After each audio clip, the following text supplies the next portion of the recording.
اعوذ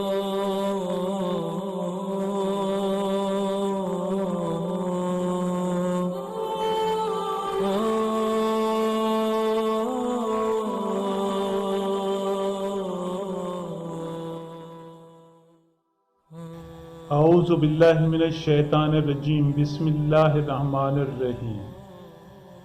السلام علیکم میرے معزز اور قابل احترام دوستو، ایک دفعہ کا ذکر ہے کہ بادشاہ اپنے خواص کے ساتھ شاہی سواری پر بیٹھا بازار حسن سے گزر رہا تھا کہ ایک کنیز پر اس کی نظر پڑی۔ وہ عورت کیا تھی؟ کسی شاہکار کا تراشا ہوا مجسمہ تھا جس کا حسن قیامت خیز تھا۔ بادشاہ جب واپس لوٹا تو دل بے قرار کو کسی گھڑی چین نہیں آ رہا تھا۔ وہ اس مجسمہ حسن پر 100 جان سے قربان ہو چکا تھا۔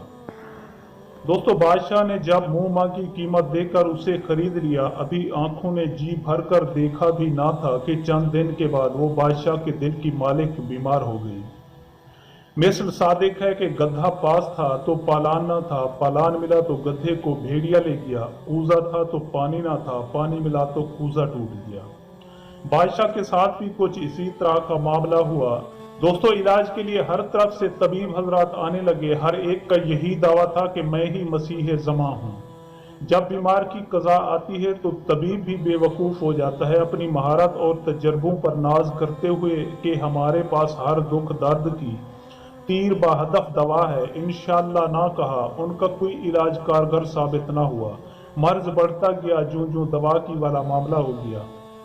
طبیب حضرات اپنے اپنے نسخے آزما چکے، چاند سے چہرے کی رونق کم سے کم ہوتی گئی۔ اب بادشاہ کو رجوع اللہ کے سوا کوئی چارہ نظر نہ آیا۔ فوراً ننگے سر اور پاؤں خانہ خدا کی طرف بھاگا، سر سجدے میں رکھ کر خوب رویا۔ سجدہ گاہ شاہ کے آنسوں سے تر ہو گئی۔ یا اللہ، تو دلوں کے بھید خوب جانتا ہے، میں نے طبیبوں پر بھروسہ کرنے کی خطا کی ہے، میرا قصور معاف فرما۔ میں کیا عرض کروں، تو ہمارے اسرار سے باخبر ہے، ہمارا حال اور ان طبیبوں کا عدم توکل اور ترک انشاءاللہ تیرے لطف عام کے سامنے کوئی اہمیت نہیں رکھتا۔ اے ہماری حاجتوں کی پناہ گاہ، میری محبوبہ کو شفا عطا فرما۔ جب بادشاہ نے تہہ دل سے نالہ و فریاد کی، روتے روتے بادشاہ کو اونگ آ گئی اور قسمت جاگ گئی۔ بشارت ملی کہ کل ایک مسافر تیرے پاس آئے گا، اس کے علاج سے کنیز کو شفا ہوگی۔ بادشاہ بڑی بے تابی کے ساتھ نوباد کی راہ دیکھنے لگا۔ دوستو، ایک بزرگ صورت شخص دور سے ہلال کی طرح ظاہر ہوا، جوں نزدیک آتا گیا آفتاب کی طرح اس کی روشنی پھیلتی گئی۔ بادشاہ نے آگے بڑھ کر اس کا استقبال کیا۔ کلام و طعام سے فارغ ہو کر بادشاہ اس بزرگ کو محل کے اندر لے گیا۔ طبیب نے مریضہ کے چہرے کی رنگت اور نبض دیکھی، بیماری کی علامت اور اسباب کے متعلق غور کیا۔ سب کچھ دیکھ کر دل میں کہا کہ اسے صفراء و سودا کے غلبہ کی وجہ سے مرض لاحق نہیں ہوا، بلکہ یہ مرض عشق ہے۔ یہ معلوم کر لینے کے بعد طبیب نے بادشاہ سے کہا کہ میں بیمار سے تخلیہ میں گفتگو کرنا چاہتا ہوں۔ سب لوگوں کے چلے جانے کے بعد طبیب نے پوچھا کہ اے شاہ بیگم، یہ تو بتائیں کہ آپ کس علاقے کی رہنے والی ہیں؟ یہ اس لیے کہ ہر علاقے کا طریقے علاج مختلف ہوتا ہے۔ آپ اس شہر سے کس طرح جدا ہوئی؟ یہ کہہ کر مریضہ کی نبض پر ہاتھ رکھ دیا۔ دوستو، کسی کے پاؤں میں کانٹا چبھ جائے تو اسے نکالنے کے لیے کتنی کاوش کرنا پڑتی ہے۔ پاؤں زانوں پر رکھ کر سوئی کے سرے سے کانٹے کا سر معلوم کرتے ہیں، جب نہ ملے اسے لب سے تر کرتے ہیں۔ جب پاؤں کا کانٹا ایسا دشوار یاب ہے تو دل کا کانٹا معلوم کرنا کیوں کر مشکل نہ ہو۔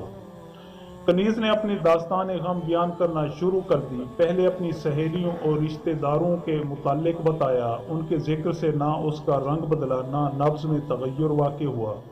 اسی طرح وہ ہر شہر اور ہر گھر کا ذکر کرتی رہی جہاں جہاں اس کی بود و باش رہی تھی۔ جب کنیز نے سمرقند میں آنے کے متعلق ذکر کیا، سمرقند کا نام لیتے ہی اس کے دل سے آہ نکلی اور آنکھوں سے آنسو جاری ہو گئے۔ آنکھوں کی اس رم جھم میں کہنے لگی، مجھے وہاں ایک خواجہ زرگر نے خرید لیا۔ اس بیان سے اس کی نبض، دل کی تڑپ کا پتہ دینے اور منہ کی زردی درد فراق کا اظہار کرنے لگی۔ شیخ کامل نے دکھتی ہوئی رگ پر ہاتھ رکھ لیا اور کنیز سے یہ راز معلوم کر لیا کہ وہ سمرقند کے اس خواجہ زرگر پر عاشق ہے۔